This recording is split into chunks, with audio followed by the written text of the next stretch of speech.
Bitcoin Owen here again. One matter that keeps coming up on the podcasts that I listen to every day is the US government and who owns the US government. One guy said on a podcast there about 2 weeks ago that the US government, that the Federal Reserve, who owns the US Federal Reserve basically, not the US, did I say the US government? No, I meant the US Federal Reserve, who owns the US Federal Reserve.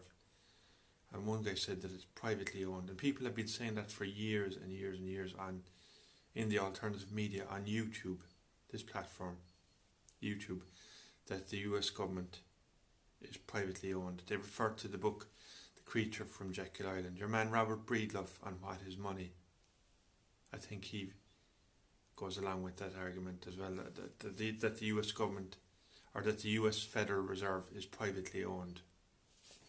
But it couldn't be privately owned, because we would know.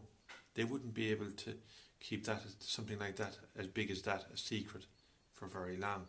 I don't think they would. It would be all over the FT and the Wall Street Journal and the Irish Times every day if the US Federal Reserve was privately owned. But in fact, it's owned by the US government, owned and controlled by the US government.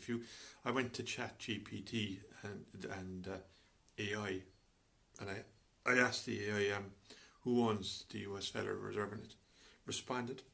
It gave me an answer of the 7 regional Federal Reserve banks: Kansas, Boston, Chicago, New York. That's 4.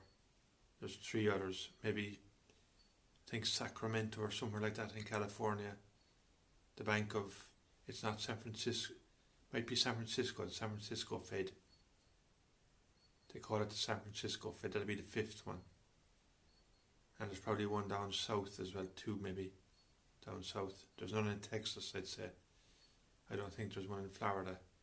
But these are the entities who own and control the US government, and they in turn, those entities in turn, are owned and controlled by the US federal government. If you look at the evidence today, Trump said that Jay Powell should be sacked, basically. He's calling for Jay Powell to step down, and now he's calling for him to be sacked. And Trump does not have the power as US president to sack the governor of the US Federal Reserve, the chairman of the Federal Reserve, for some reason. So that's my 2 cents. Like, share and subscribe, guys.